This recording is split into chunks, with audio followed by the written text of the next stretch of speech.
All right, I'm here with brother and sister Pickering, and I don't have a bio ready, but that's okay because you guys know who these folks is, right? You spoke like me.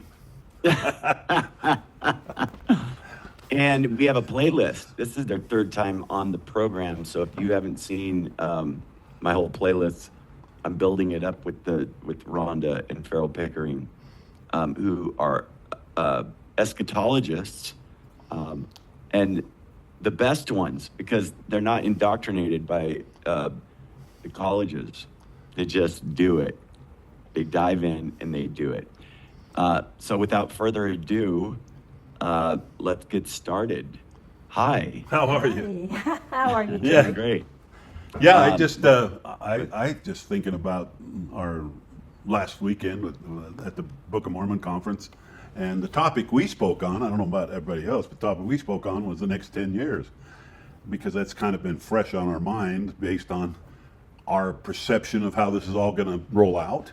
And so because of that, I think we're going to get into a little bit of that same topic with just a little bit more of a discussion about the two big players on the, we'll call it on the dark side, and in Star Wars you got the Emperor, and then you got, Darth Vader, and you got to keep straight which bad guy's on stage. And so that's kind of been our discussion as far as us trying to sort out, because it's just recently in our doing a deep dive into Ezra's Eagle that we begin to understand that there's actually two players on the stage in the end times, and it actually is laid out in the book of Revelation, where in chapter 13 the second beast comes out of the first, and that it's a two-headed beast. The first beast has 10 horns, and the second beast has 2 horns. And anyway, long and short of it is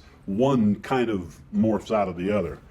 And we look at that, and we now realize, because of the time frame it gives in Revelation, that each of them reign approximately 42 months. The first one 42, and the second one 43, roughly. And so we've come to realize that there's actually two players: the little horn, and then what we would commonly call the Antichrist.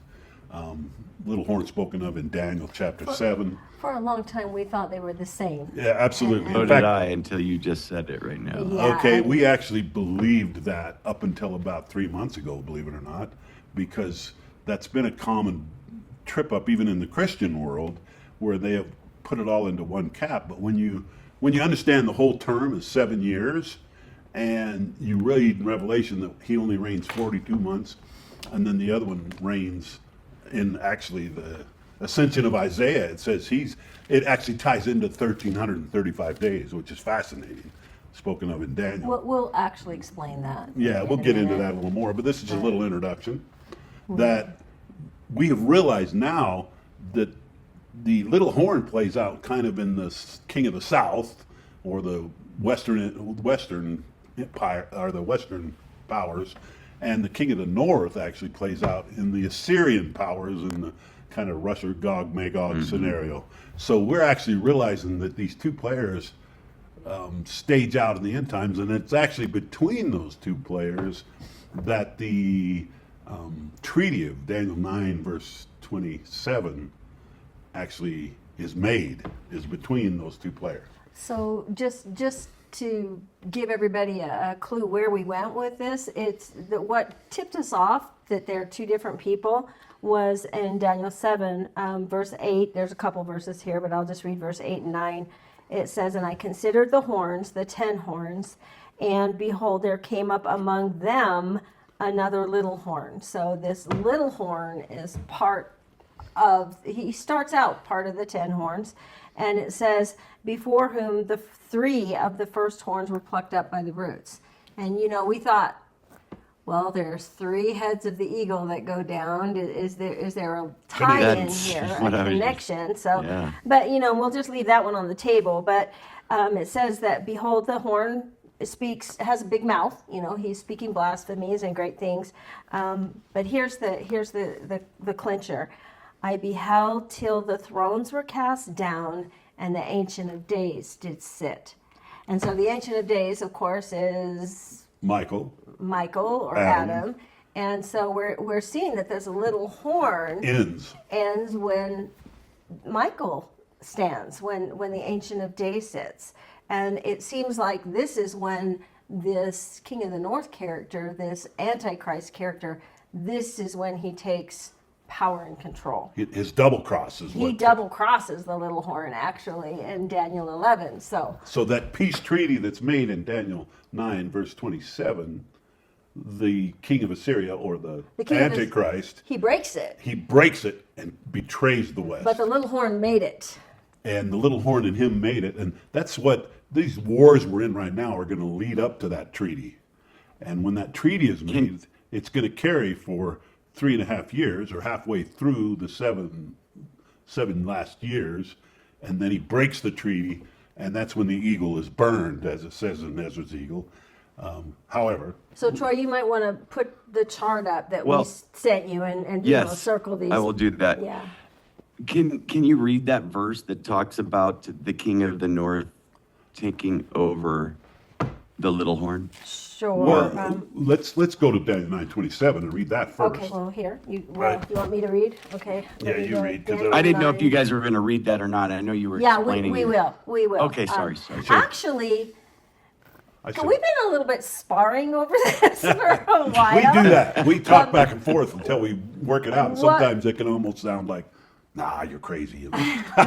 What we wanted well, number one, we camped out for a week and with a couple of our friends and just hammered out whether the little horn could be different than the Antichrist. And really, we went back and forth for a week until we both agreed on that.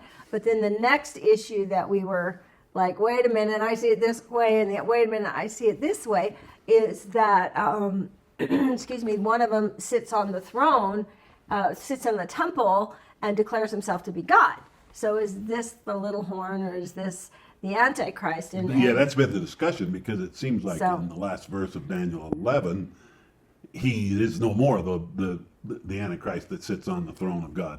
And the discussion has been, well, who sits on the throne, or in essence, who sits in the Holy of Holies over in Jerusalem? Well, it's interesting because you said earlier that the little horn morphs, and every animation or picture you see it, it's a very ugly picture. This is amazing. I love this because I've heard this before in the past, and I can't remember where I saw it. There's been ideas about the little horn maybe being. Is this okay? Is the little horn? I know you're going to get to it. I'm just going to shut up, but I want to ask this: is the little horn in an alliance with the big guy? Yeah, Antichrist? they actually, Sort of. well, I'll read it's an alliance with, go to. Yeah, I got it, Mischief. Daniel 11, yeah. Yeah, you find that one. Let's just read about this treaty that these two make. Actually, I'm going to say three. It's the little horn, the Antichrist, or the king of Assyria, and Israel. Israel will be in this treaty. Because the whole treaty is going to be to solve all these wars and rumors of wars that are coming right now. The Ezekiel 35-36 war, it's also referred to as the Psalms 83 war, the one of hatred we talked about in the past. I'm ready if you're ready. Okay, this treaty that's going to be after these wars, which are right now, we're experiencing tons, and it's actually escalating. Anybody's watching it. You now got North Korea entering in with Russia in the attack against Ukraine. Iran's threatening all kinds of stuff right now, but their threats a whole lot less now that Israel thumped them good. But in essence, what's going to happen is this war is going to just play back and forth, and it's going to create the circumstances after we've warred probably for the next 3 years. We're going to probably be in a lot of different kinds of war and conflict. It's just going to be wars and rumors of wars, like it refers to. There's going to be unrest in America, too. Here, yes, absolutely. I think, well, I don't know exactly when this video will go up, but we're like 3 days out from the election, and we all expect it to be. I can put it up as soon as possible. We all expect it to be very, very contentious over this Scary. election. They're actually doing training drills in Yeah, Washington. I don't know if you paid attention, but they are actually doing rehearsed drills of evacuating D.C. Right They now. have Black Hawk helicopters doing drills in D.C. right now, landing Well, on. that almost tells you that they know. Is this the CIA doing this? Well, who knows who's For the FBI? It's actually the military is doing drills, Military. helping them. Almost as though they know they're going to cheat, maybe. You know what Or- I mean? There's going to be pushback. They know that whatever happens, it's going to be messy because they brood so much contention. I mean, the media is just fanning the contention, fanning the fire with all their lies, and then it doesn't help. I mean, I love the policies of Trump, but he's quite a contentious guy in his approach, and so it's just got everything so polarized. I absolutely think. I mean, I absolutely believe he's the right choice. However, I don't believe it's going to happen. They're not going to let him go in. Well, that's Ezra's Eagle. That's Ezra's Eagle. That- That's a little bit different. sidetracked. Yeah, that's a rabbit. I mean, if you want to get information on that, go to the video I put up, Wake Up to Your Awful State on Latter-day Media, and you'll see how we look at Ezra's Eagle quite a bit and how that's coming down. So that's kind of a scary situation. Now, one other thing real quick. Two things, just because I have to ask this. The first thing you said, put up the image, Rhonda. You said, why don't you put up the image? You're talking about the timeline, right? Yeah. So that But they what can part see. of the timeline? Well, Let me write that down. what we have here is we have a 7-year period in America that ends with Michael standing at Adam-ondi-Ahman. That's our deliverance, and that is the double cross of the eagle. That's when the eagle gets burned. That's when the whole peace treaty gets double crossed right there. And then And there's actually on that chart, there's actually a little mushroom cloud yeah, there's an atomic at the bomb bottom going off. So right you know there. where that's at. So that, just show that whole 7-year span. Yeah, so there's that Okay. 7-year span to Adam-ondi-Ahman, but then underneath that on our chart, you have a 7-year span in blue, and that 7-year span ends at the Mount of Olives. You can see Jesus returning in red on a white horse. That period, so the 7-year tribulation period for Israel ends with Adam-ondi-Ahman. That's when they're delivered. But in America, our 7-year period ends with Adam-ondi-Ahman, And that's where when the little horn comes to his end, which is, I'm about to read. which is when Michael stands at Adam-ondi-Ahman and the New Jerusalem or Zion is delivered. And so our two periods of time overlap 3.5 years.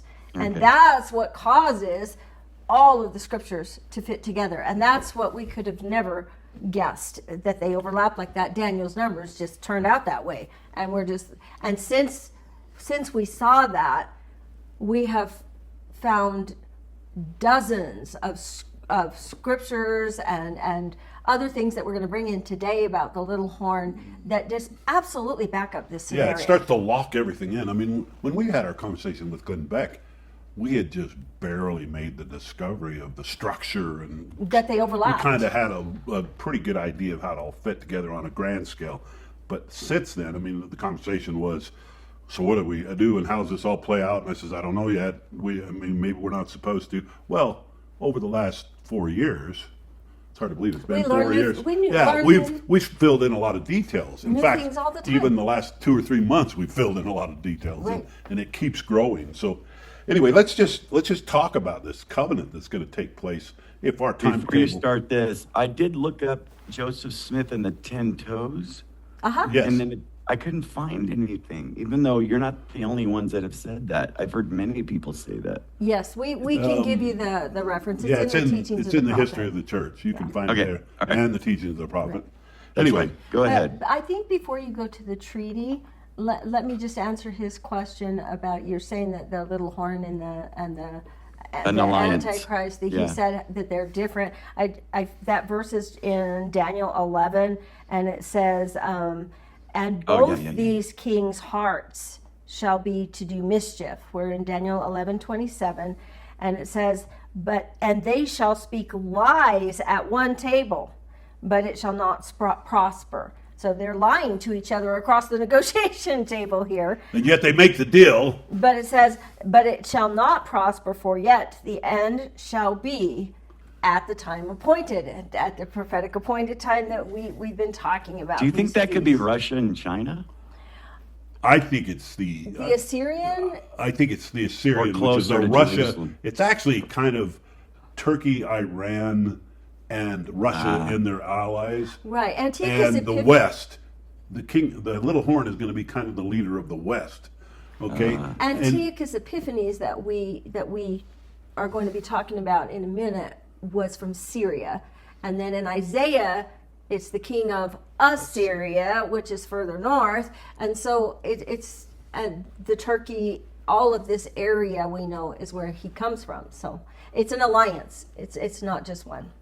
Right. I actually think, and this is a way conjecture, but I actually think China is actually not going to play as big a part because it does say in the millennium that the heathen nations get allowed a little time. They're not judged as harshly as the rest. So I think China's quite a heathen nation, and all the Far East, not the Middle East, but the Far East, is very much the heathen nation. So I'm not sure how much China is going to play into this. This is into this particular scenario. This Israel scenario or this Egypt scenario?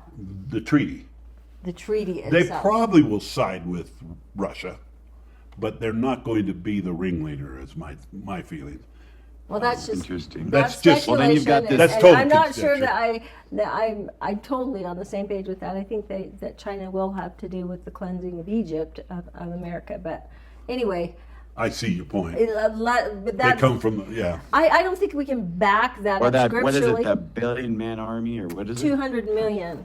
200 million army. man army, too. Where's Right. that come from? That could just be all the alliances, too. Well, we're Yeah. actually going to read that verse, and Okay, we're go going to ahead. talk about it in just a minute. But we do need to go back to the treaty. You know, as far as which nation is which player and everything, there's speculation with that a lot. But we can take the issue of the Antichrist and the little horn. We can take that right to the text, and I think iron that out. Well, and just real quick, I'm not trying to keep him from getting started. That's okay. Sorry. It just is very too coincidental that Vladimir Putin has been very involved with Syria, and and Exactly. even before all that, even before he came aboard several years ago doing all that, I always believed he was the one that God hooked to take a spoil. Right. Do you know what I mean? Absolutely. Well, and I think it's, I did a video, boy, it's been 5 years ago at least, where Daniel Code 2, I don't know where I'm all of a sudden getting the sniffles, just coming up on me this morning. Well, and that spoil could be oil. I don't know. Food. Go ahead. Or food or whatever. Yeah, I think it's going to be a lot to do with food and a lot of different things. But let's just go kind of in this scenario. Let's get to the text because it's All of a sudden, we can drown in thoughts and ideas. Yeah, and we can wander speculation, around. Let's but- try to. It's my fault. It's okay. Okay, so in Daniel 9, verse 27, this is the covenant. Well, let's just give me a rough overview, and then let's start to define the pieces. So the overview is the next 3 years are conflict and wars and rumors of wars, and back and forth. We got North Korea joining Russia and Iran, and you got Israel. So that's where we're at in the next 3 years. Right, and let me read this verse right here. And after the league made with him, he shall work deceitfully. So that's what you're about to read in 9:27. That's where it is in Daniel chapter 11, verse 23. But the point is that there's a league with all With of each of these. them. Both Yeah. sides are They have allies. confederation. Okay, so we're assuming the king of Assyria shall make a covenant with many for 1 week. Well, in Hebrew, that week is Shabuah. It's 7-year period. So you understand, especially in the context of the last 3 verses, you got to understand that word in Hebrew is Shabuah. It means sevens. Okay. It could be 7 days, 7 weeks, 7 years, yeah. 7 months. So in this instance, it's a 7-year period. So he confirmed the covenant with many for 1 week of years, and in the midst of the week he shall cause the sacrifice of oblation to cease, and for the overspreading of abomination he shall make it desolate, even until the consummation and the determination shall be poured out upon the desolate. Now very cryptic or hard to follow the flow of wording, but you can actually go to Matthew 24 and you can get this abomination of desolation he's referring to here from Christ in that sermon, and you know that this event that terminates the daily sacrifice is this double cross. And of course, in order to terminate the daily sacrifice, it had to start. It had to start, exactly. And so that's what we know there. And we know that the two that do the mischief at the table, and understand these are all types and shadows of things of the past. Like it says in Isaiah 46:10, you know, I'll show you the things of the future by the past. Because there was... Well, and Christ would not have spoken about it if it wasn't important for us to talk about. Exactly. And Joseph Smith's translation of Matthew 24 actually talks about multiple fulfillments of this abomination of desolation. Okay? So in that regard, you have to tie in the ancient type, which is Antiochus Epiphanes. And he is the ancient type of the Antichrist. So, and the little horn is the Western leader. And that's what we've just learned in the last 2 months or 3 months. That the little horn is actually different than the Antichrist.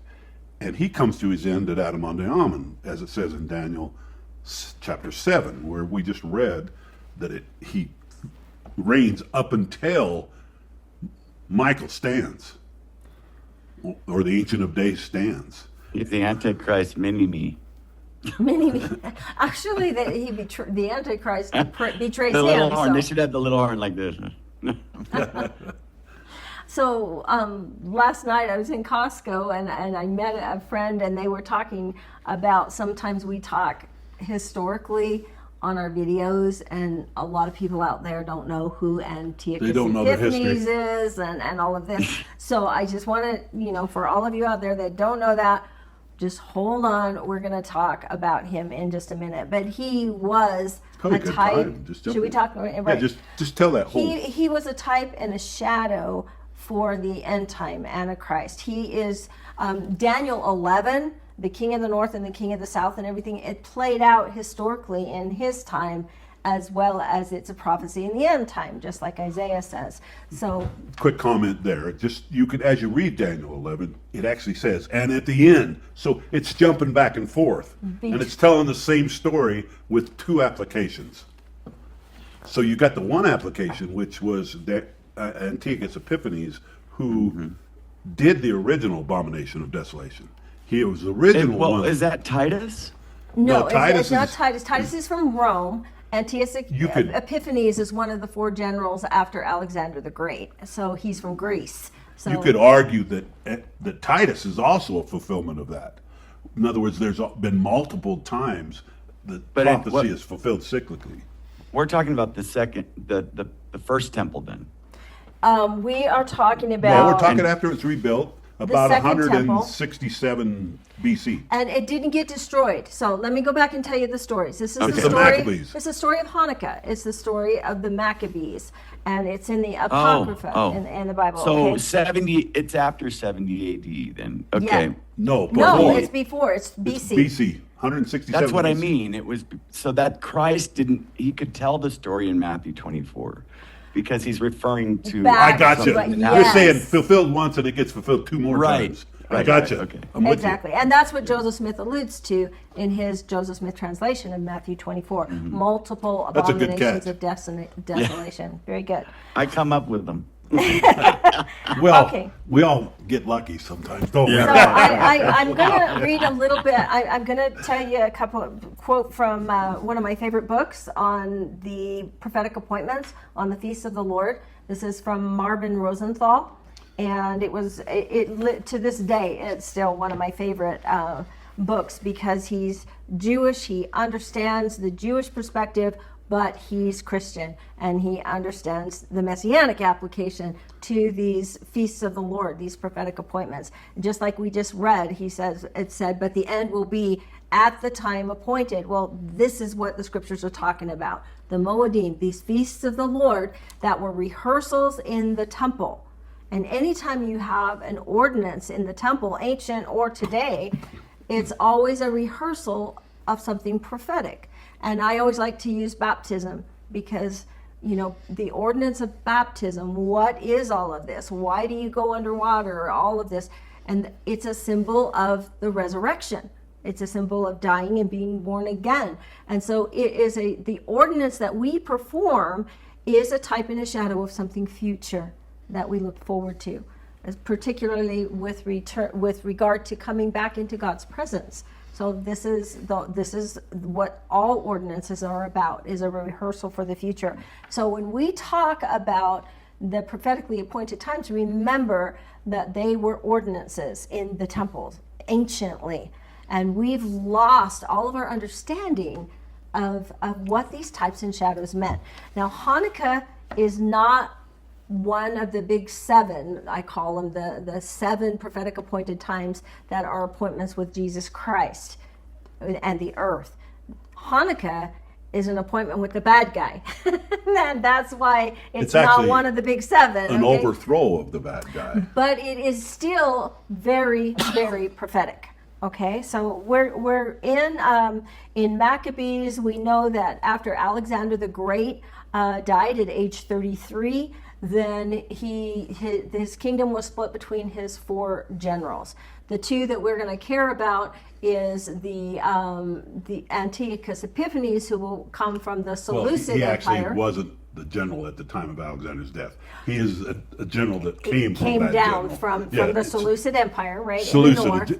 Yes. And then there was a kingdom of one of Alexander's four generals. It's Lysimachus. I can't say these big words, but anyway, he was in the south, and he was over Egypt. And so that's why when we read Daniel 11, we see the king of the north being from the Seleucid, Syrian, Turkey, Assyrian Empire, and the king of the south being Ptolemaic. It's from Egypt.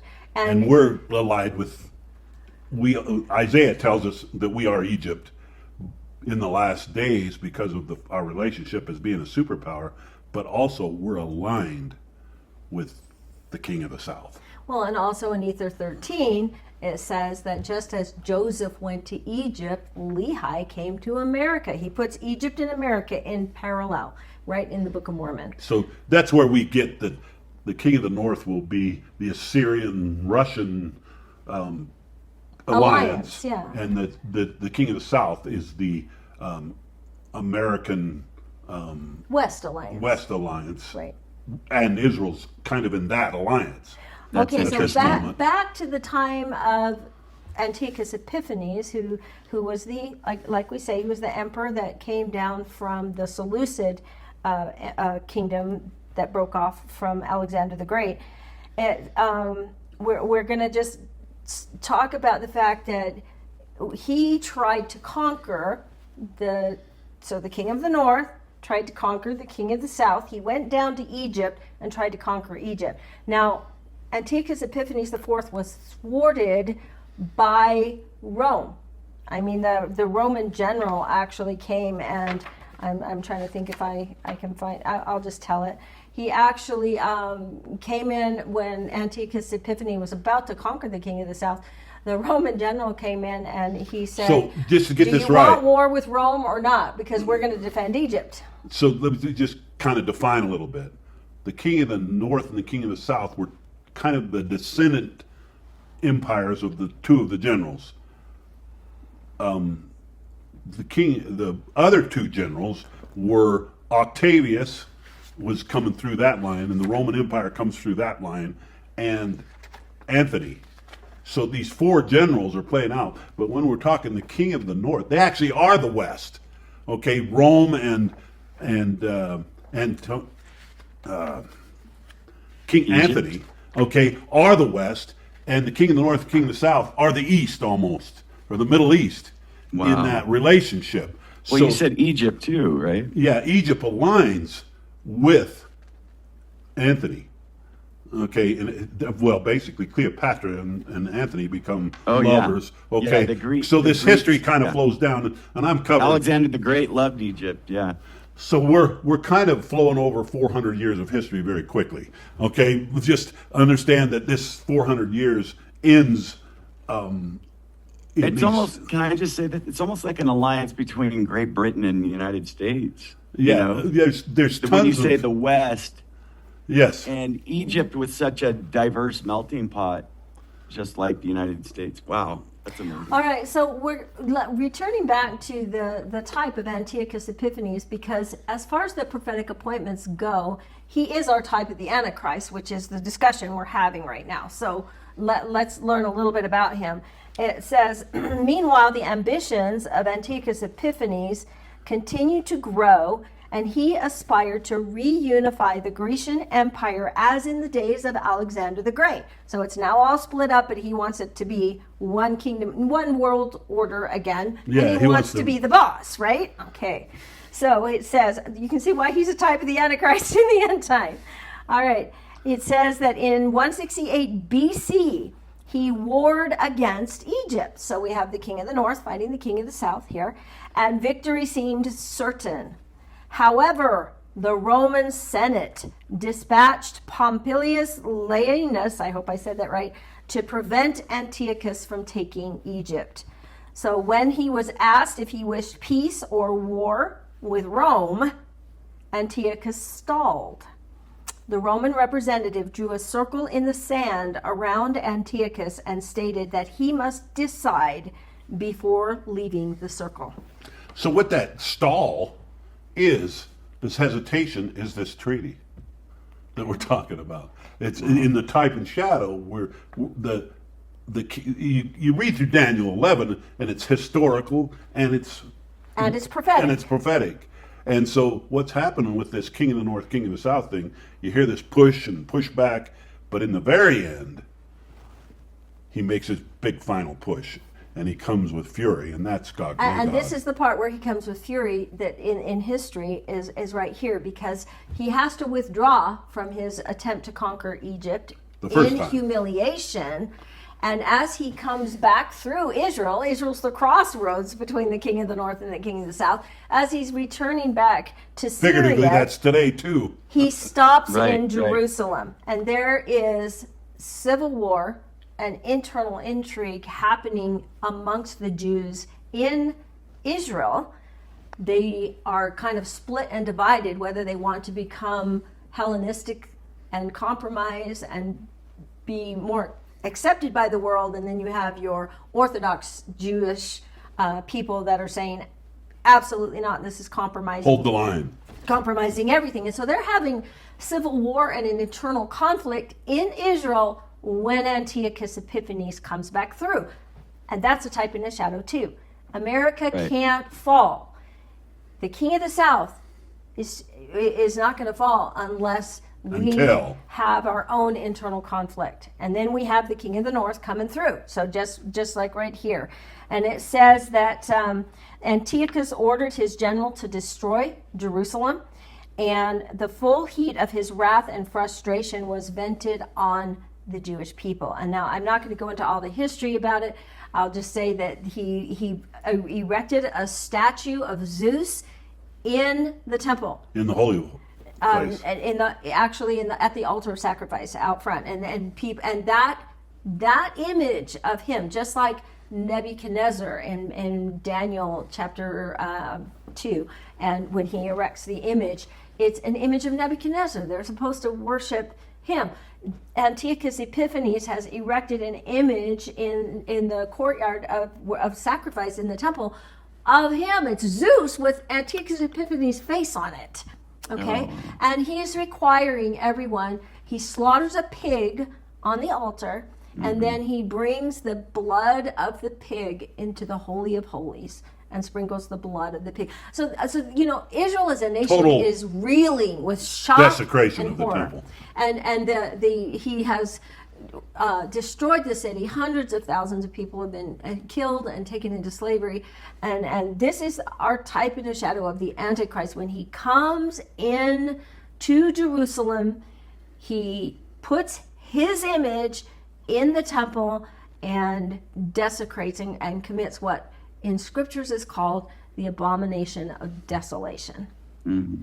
Okay? And so, of course, you're going to have this come to a head after 3 years. You're going to have the Maccabees, he's going to try and force Mattathias, one of the high priests, to slaughter a pig on the altar, and he's an old man, and he refuses to do it. And so the Roman soldier is getting ready to slay him, and Mattathias takes the spear and slays the soldier. And then there was another high priest that offered to do the sacrifice instead of Mattathias. And the beautiful thing here is that when Mattathias, when he offers that sacrifice, all the people are going to be required to eat the pork. I mean, that's the whole point of slaughtering the pig, is so that everybody eats of that meal and gives their honor to the god there.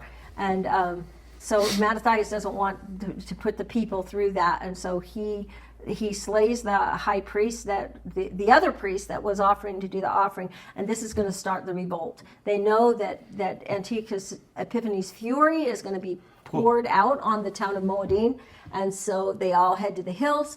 They're in caves. They're basically, the revolt is everybody's starting to come to the wilderness, into the caves, to stand against him, and this is all a type.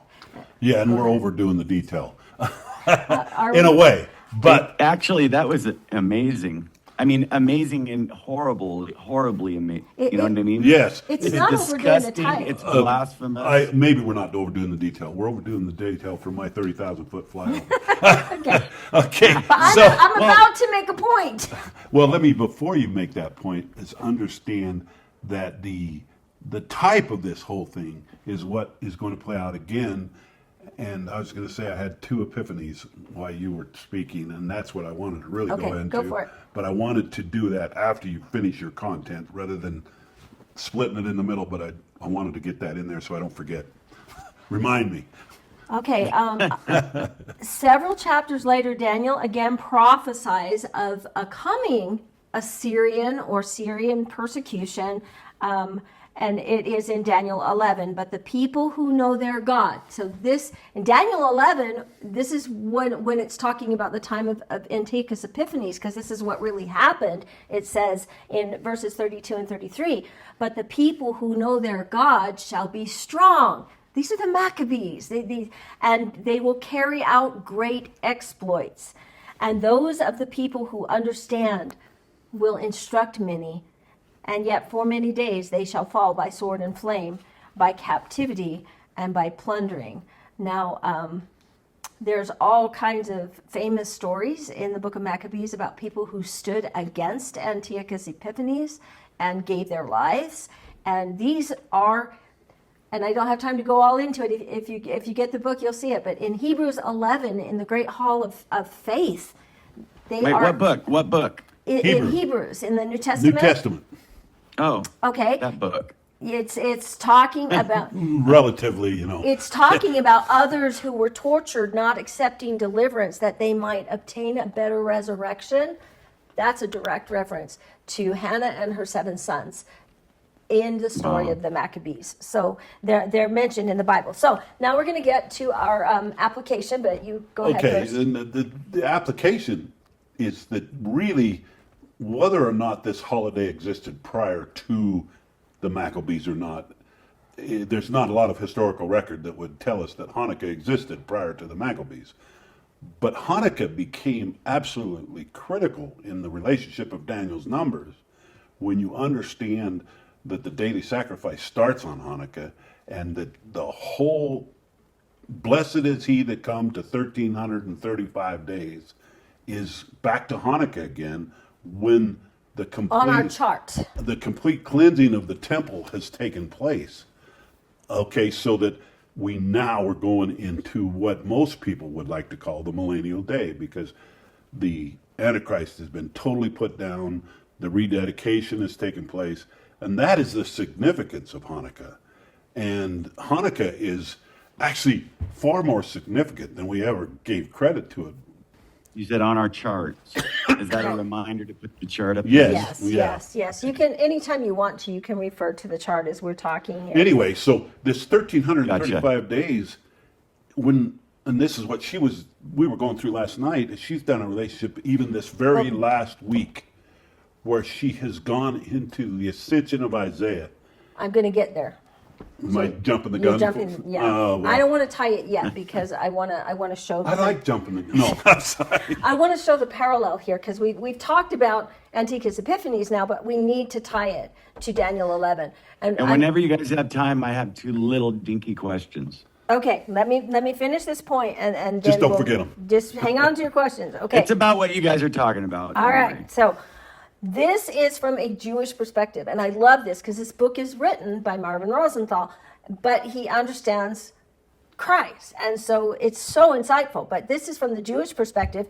Throughout the ages, Gentile nations have been obsessed with desecrating Temple Mount, the footstool of our God. It was there that Antiochus erected the image of Zeus. It was there that the Roman Emperor Hadrian constructed a temple to Jupiter. And today it has shrines to Allah, the god of the crescent moon. Okay?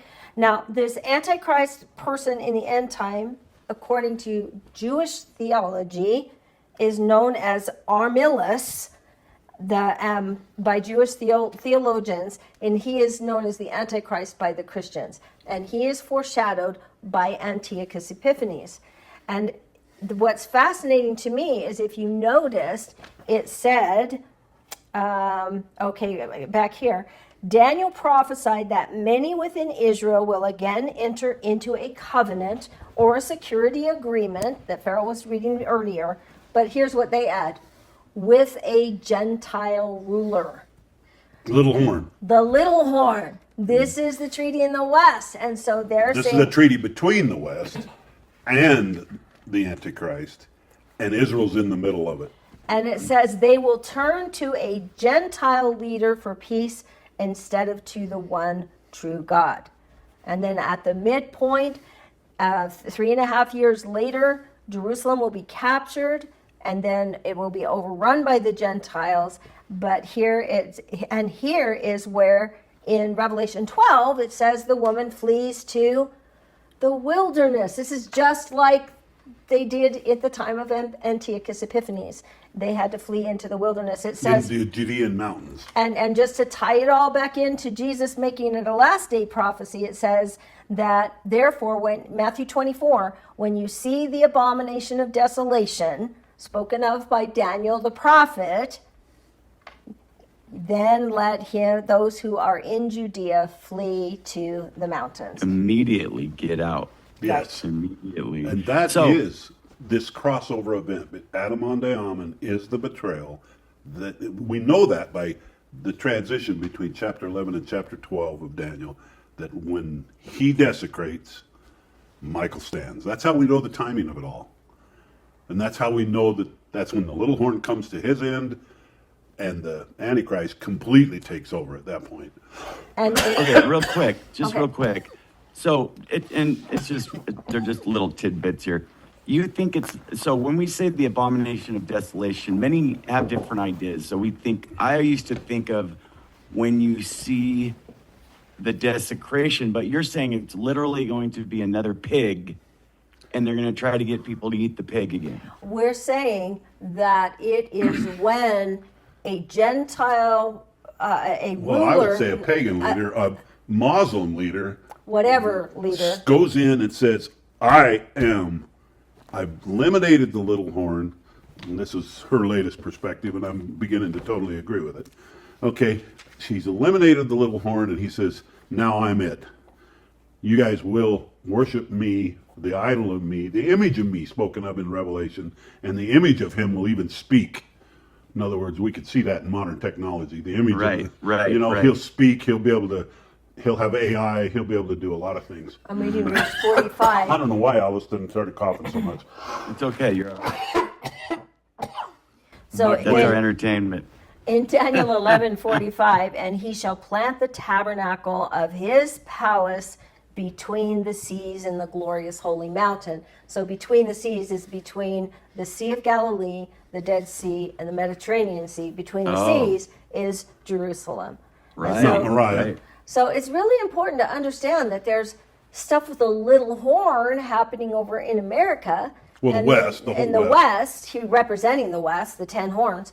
But then there's stuff happening in Jerusalem where this king of the north is going to actually put his image in the temple. And in Isaiah 14, he declares himself God, and that's in Thessalonians as well. So that is the abomination of desolation, and that's why I read that piece to you on page 173 of the Feast of the Lord, is that throughout the ages, Gentile nations have been obsessed with desecrating Temple Mount.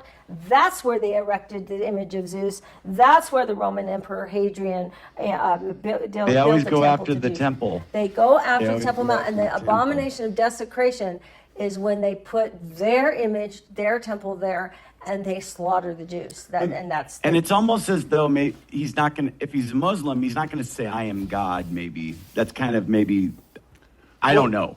It does. It does. The Muslim, that's blasphemous within itself. Yeah, Yes, however, I agree with you. they believe. But it's metaphoric.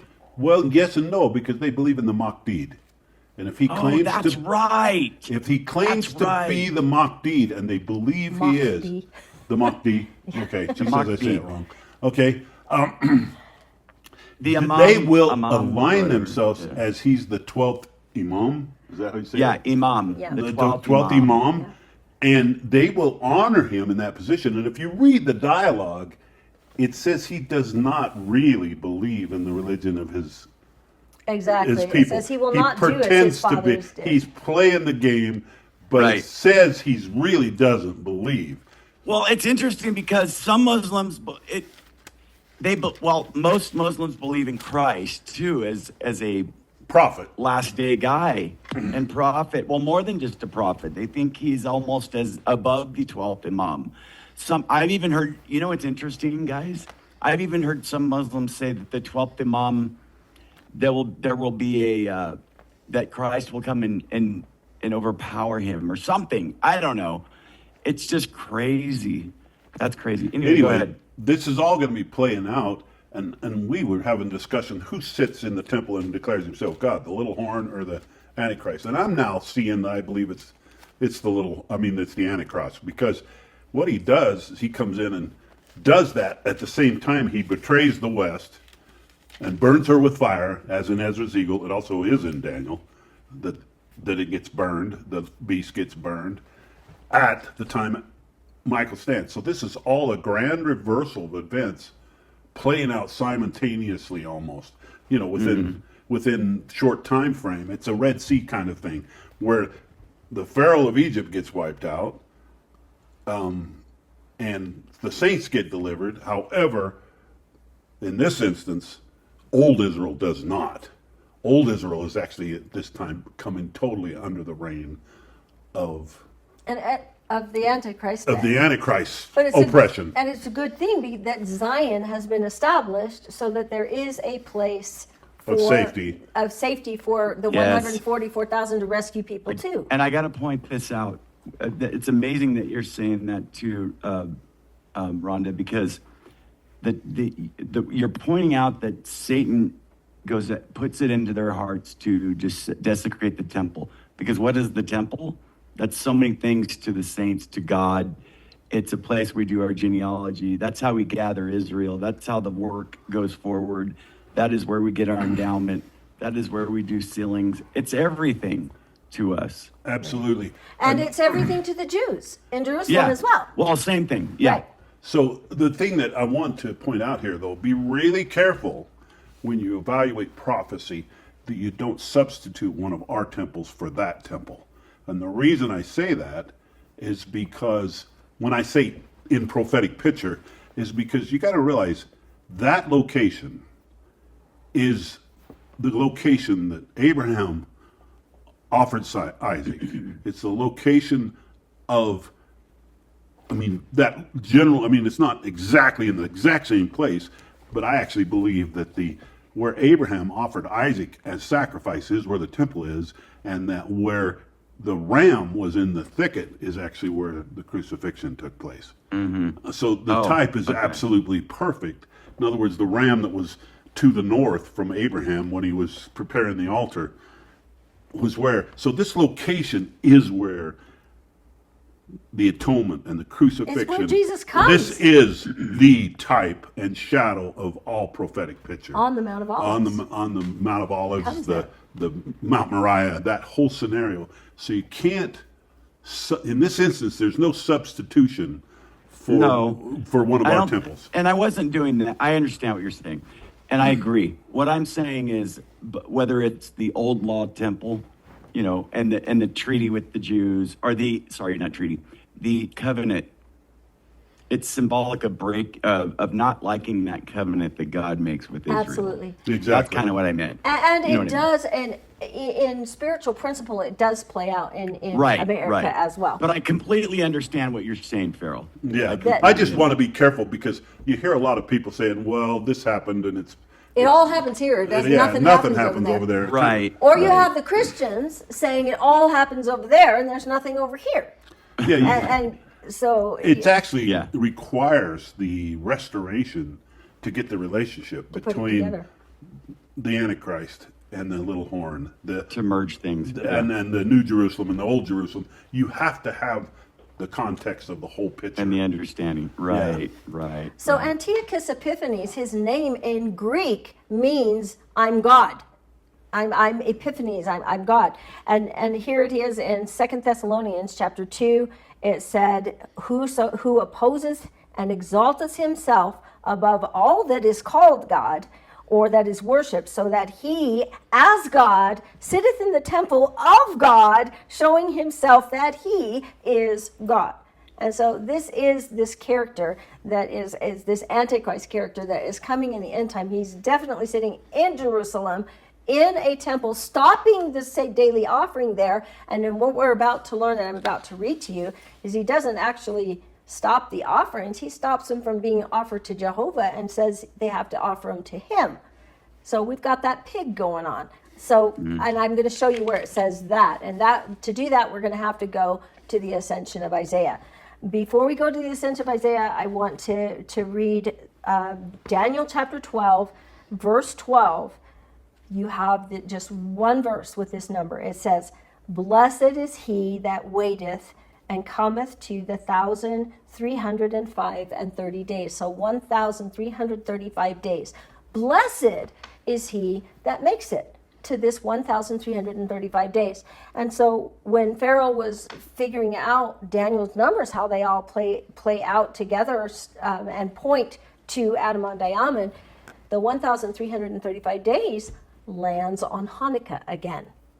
And which is the type of Antiochus Epiphanes. That's when they rededicate. When the Maccabees took the temple back and cleansed it, okay? And so we've always thought, well, blessed is he that makes it to the 1,335 days. That means after the Mount of Olives, 75 days later, they will rededicate the temple and cleanse the temple. And we kind of thought that for a long time until we ran into another number in the Ascension of we Isaiah. tried to figure out this other number. And so I'm going to read the text, and then we're going to tell you what we figured out on the number here just last week. This week, we figured it out. Yeah, this current week we're in. Okay, so we're in the Testament of Hezekiah, which is in the apocryphal book, the Ascension of Isaiah. Now, just so everybody knows, Hugh Nibley said that he feels of all the apocryphal books, this one is the closest one to Scripture, and Avraham Gileadi said the same thing. And they both said it's because this book is too Jewish to have been messed with by the Christians and too Christian to have been messed with by the Jews. Okay? So Interesting. This book called The Ascension of Isaiah, this is where we learn how Isaiah... I want to read it. This is how we learned how Isaiah was killed, that he was sawed in half. And we learn about Manasseh coming after him and that whole story. But in what's called the Testament of Hezekiah, chapter 4, it actually talks about how when Isaiah received his vision and the other prophets that were there that witnessed him receiving the vision. But now we're in the Testament of King Hezekiah. King Hezekiah was the king that Isaiah ministered to. And it was Isaiah was his prophet. Yes. And this is the Testament of Hezekiah, chapter 4, in the Ascension of Isaiah. It says, now after it is consummated. Now you remember when Daniel read 9:27, he said, and that which is determined shall be poured out on the desolate. This end time abomination of desolation, or another translation. Well, it actually says one word, well, even until the consummation. Even until the consummation. And so when it says after it is consummated, it's a direct reference to Daniel 9, verse 27. So it says, after it is consummated, that's drawing us right exactly to the abomination of desolation right there in Daniel. It says, Beliar, the great ruler, the king of this world, will descend. So this is our Antichrist figure. This is the really, really evil person. And it says, and all the people in the world will believe in him, and they will sacrifice to him. So now we've got your Antiochus Epiphanes type. We've got it all playing out here with this great ruler that comes at the time of the abomination of desolation. That's when Michael stands and Babylon falls, right there, when the abomination of desolation happens. And then it says, and there will be the power of his miracles in every city and region. That's Revelation 13, says the same thing. And he will set up his image before him in every city. That's Revelation 13 again. It's also typed with Nebuchadnezzar. And Nebuchadnezzar, when he set up the statue that everybody had to bow down to when the music played, and that's when Shadrach, Meshach, and Abednego get thrown in the fiery furnace because they won't bow down. All right, which is a type 2 of this image when it gets set up and everything. But then it says in verse 12, and he, this king of the world that has ruled it since the beginning, this wicked person, it says he will bear sway 3 years, 7 months, and 27 days. Mm-hmm. Now, for a long time, we played with how you could figure that. And the problem that we had was that we were using a lunar month rather than the average days in a month, which is 30.4167 days. That's the average days in a month, according to Wikipedia or according to Google. You can just Google for how many days are in a month. Okay, so it's 30.4167 on average. Another way to get that is just take 365.24 days and divide by 12, and you get the average month. Thing, right? Okay, so what we're going to do here is we're going to take the average days per month and times it by, it says 3 years and 7 months. So 3 years is 36 months.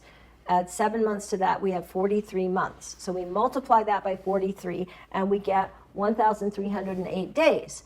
But then it says plus 27 days. If you add 27 days to 1,308 days, you get exactly 1,335 days. It's the same number as Daniel. The same number as Daniel. We just tied this prophecy exactly back to Daniel. Wow. Okay? And you think it's a Muslim or from Islamic? I think he keeps saying he stuff. comes from there, but it does say he doesn't regard the religion of his fathers. So he probably has Islamic roots, but he doesn't. What do you think, Rhonda? Yeah, I am a whole lot more hesitant to say anything about She doesn't want to China speculate. or Muslim or all that because it's all speculation, and I don't want to discredit what the scriptures are saying, or because if something doesn't or get happen too saturated the in way it. I thought it would, But the reason that But Farrell is saying something more local. Yes, and he's right in and of the fact that, I wouldn't disagree with him on this, but I come at it from a completely different reason. I come at it from Revelation chapter, I think it's chapter 20, where it says that they're asking, John's asking how long, and it says until the saints who are going to give their lives like the others have had a chance to do that. And he says, I saw the souls of all of those under the altar that had been beheaded. So that's an Islamic punishment. That is what makes you think Quran or something is going on here, because many of the saints in Revelation are giving their lives by being beheaded. Okay. Interesting. And so that's one place where you make that connection. But again, if you start trying to identify, I mean, other than Egypt is America, which is pretty clear in scriptures in the end time typological scenario, and that the king of the north is from the Seleucid Empire, somewhere in that general location. Other than that, I think you're playing. Well, you're guessing. You're extrapolating. Yeah, right? extrapolating, which sometimes I do. I just try to make it clear that that's exactly what I'm doing. I'm not saying scripturally this. No, and I get that. Right, And, and it's interesting, not to get too fixated on this, but I always pictured it being more of a Gentile outside of both of those religions, Jew and The little horn is going to fit that role. Exactly. yeah, and making some false promises to both of them almost. Right. You know what I mean? Right. Yeah. Well, that's why the treaty is between them. It's between Yeah. the different perceptions of thought. Right. But right. truthfully, neither one of them have good motives, according to Daniel 11. No. They're And both according- sit at the tables doing mischief, meaning they have intent to maneuver and manipulate. Yeah. And the way we see it is that in the end time, the king of the south is Egypt, which typologically is America in the end time. And so it's Egypt, the west, and their alliances, and the king of the north is going to be the Antichrist figure and his allies. And so all we're saying is that in general, we can apply things to that, but you can come pretty clear that there's two. One is a little horn, and one is the Antichrist. And the Antichrist is the one who descends. Revelation 12, verses 1 through 3, that he's cast down. There's a war in heaven, and he's cast down. You know, I know that most of us in Mormonism, we apply that to the pre-existence, which is fine on one level. But Joseph Smith said that everything in the book of Revelation was John recording the future. Which all pictures are past. kind of cyclical. So what has happened happens, and what has been will be, and that's that's the whole scenario. But the play out that's happening here is right there where he absolutely comes to power Yeah. in a big way. All right. I know I can't get into that, Rhonda, but you just threw me for a loop with that Joseph Smith said that everything He in did. Revelation was Teachings the of the future. prophet Joseph Smith, yes. But even though Revelation talks about the third of the host and being cast out of Yes, and heaven. understand that's cyclical. It's not a one-time event. So Interesting. It's No, we're not Isaiah getting into- 46:10. I'm just I going to was- give you one reference, okay? Just Maybe one. come back and talk about that another time. Right, but I'll just give you one reference just to wet your whistle. In Hugh Nibley's book, Enoch the Prophet, it talks about when Satan loses his power, and it says that he says, I will bow the knee to God the Father, but there's no way I'm bowing my knee to Adam. Okay, he says, because I was born first. That's what he says. He says, I'm first, not Adam. Lot of This is jealousy my going on world, here. not his. Okay, and so anyway, in all of this, it says that and Hugh Nibley is quoting a commentary on the Epistle of Elijah in this scenario, but it says that when Lucifer rebels, he's given ceremonial cuts that remove a third of his power. And so you have a reference to power being and so I'm saying This is like a big royal family. You know, you've got the nepotism, you've got Exactly. Well, in essence, the God- righteous heir. Yeah, in essence, God's family is a royal family. It is. And So, you got you the know, we're jealous not- brother. Yeah, and you have the types with Abraham, Isaac, and Jacob of this same play out. I mean, all of God's plan is kind of one eternal round. So in one sense, yes, it has happened. In another sense, it is always going to happen again, type thing. so we can drown in apocryphal writings, but the point is we only mention them when they're totally backing up scripture or Right. and so When anyway, the context just clarifies. so That's why I'm shutting up. I'm digressing out of this. I've kind of just made two cases for the fact that I think that it is this Antichrist end time horrific person that is basically going to have the motto assimilate or be annihilated. Okay, another translation for the abomination of desolation is the abomination that depopulates. It's assimilate or be annihilated. That's going to be his policy.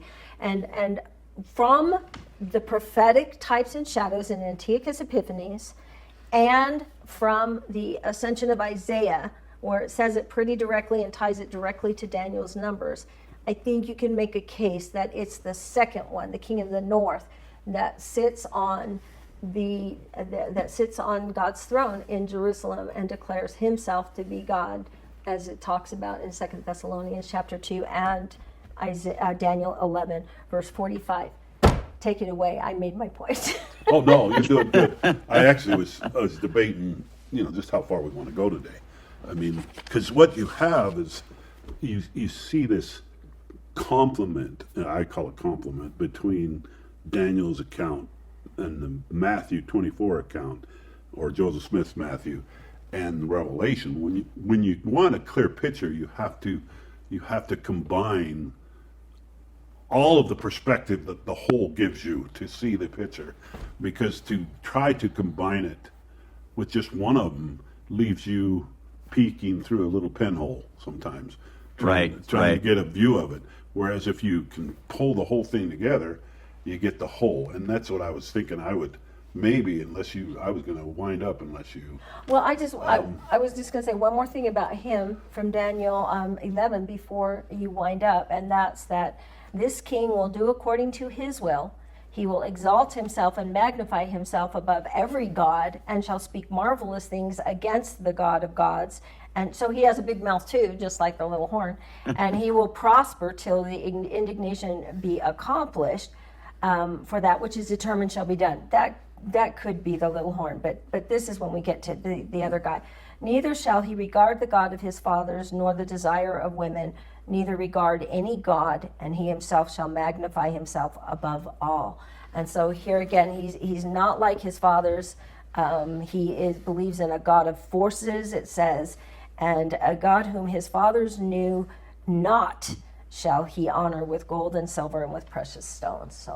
So in essence, his motive is more plunder than hatred, than any of these others. His motive is plunder. So let me just wrap up, because I think we could, You're just thinking about pancakes. Yeah. Okay, and the reason I want to wrap up mostly is because, we could go on in different layers of different things all day, but if we did, I would want it to be structured, and I don't want to just ramble. So that's why I don't think we should just ramble. I think we should kind of tie this together a little bit. So this next 10 years in structure, you have the eagle, Ezra's eagle, waking up virtually in the next 2 or 3 months. The heads I'm referring, we're already part of it. And according to the prophetic picture, the two that would reign are not able to reign. So something pretty drastic is going to happen before January 20th, from my perspective, which I believe is going to be political gymnastics from both sides. I mean, it's going to be total upheaval. How that exactly goes, I don't know. It could go as far as even civil war. Hope that's not true. But in essence, all of this play out of wars and rumors of wars is going to play out during the reign of the three eagle heads, and then the little horn takes his positioning 3 years virtually from now, when he orchestrates the treaty between him and the Antichrist. And then we're going to see the little horn reign, because it says so in Revelation that he reigns 42 months. So that 42 months takes that on into Adam-ondi-Ahman. Adam-ondi-Ahman is this grand reversal event talked about in Daniel chapter 11 and 12, and also in Daniel 9 verse 27. That is kind of this big reversal point, is when Michael stands, according to Thessalonians and all these pictures. And then the last 1,335 days is when this Antichrist rules over the rest of the world. But we're in the process of building Zion during that time. and we have the protection of the Shekinah glory or Shekinah glory, depending on how I'd like to pronounce it. Okay, which means we have the protection like the children of Israel did, a fire by night and a pillar of smoke by day. That's Right, the right. protection the New Jerusalem will have. And I see that kind of is in terms of layout, how the next 10 years basically roll out. And so that's kind of how I'd like to kind of tie it together. You got I'd like to end it by backing him up with this verse. The fact, like we talked about earlier, that Zion is established, the New Jerusalem is established in America before the wrath, before this Antichrist figure comes in and does his horror till he is taken out at the Mount of Olives. It says in Revelation 12 that when the dragon comes in and he starts to go after the woman, that she takes the child, which Joseph Smith says is the kingdom of God, and she flees into the wilderness. Again, this is a type of the Maccabees and everything. The Maccabees are going to win, but they have to gather in the wilderness and fight it out for 3 years first. But that place in the wilderness, that place in Revelation 12, it says in the text that it is a place prepared of God. Okay? And everybody speculates on what that is. But Moses 7 in the Pearl of Great Price absolutely tells us where that place prepared of God is, that during this time of wrath people are escaping to into the wilderness. And I'm just going to start in verse 62 of Moses 7, and it says, "And righteousness will I send down out of heaven." So if you've got the bad guy coming down and descending, like it says in the Ascension of Isaiah, you also have righteousness descending as well. "Righteousness will I send down out of heaven, and truth will I send forth out of the earth, to bear testimony of mine only begotten and his resurrection from the dead. Yea, also the resurrection of all men." I mean, it's coming very soon. "And righteousness and truth will I cause to sweep the earth as with a flood." There's a flood of wickedness and there's a flood of righteousness. "To gather out my elect from the four quarters of the earth." Now listen to this. "Unto a place which I shall prepare." Remember in Revelation 12 that she takes the child to the place that God prepared. So here it is. The Lord's going to tell us what that place is right here.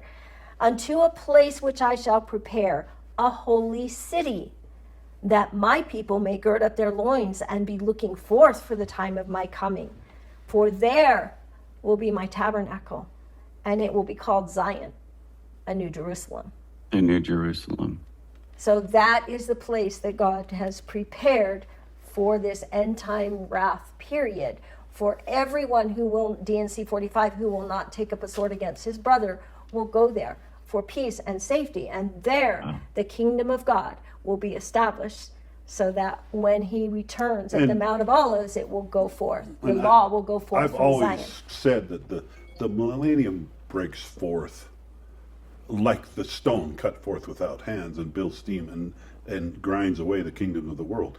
The millennium actually breaks forth at Adam-ondi-Ahman, and it rolls forth, and then eventually all the kingdoms of the world are overtaken, just like it says in the dream of Nebuchadnezzar. The big statue is ground away, the kingdoms of the world are moved away, and the very dragon is locked up, basically, by what our new discoveries say. If this translation and record of Hezekiah is correct in the apocryphal vision or the Ascension of Isaiah, it's basically 1,335 days later.